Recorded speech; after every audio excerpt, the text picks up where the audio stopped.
ए शांति देवी कौन थकी गला की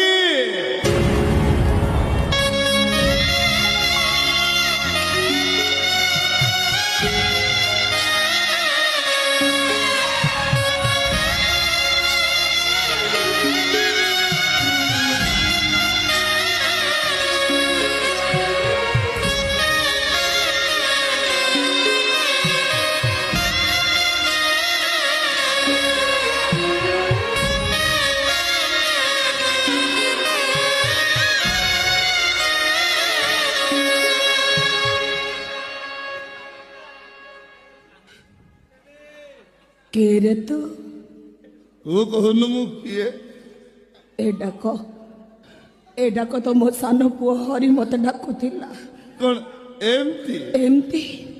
ठीक एमती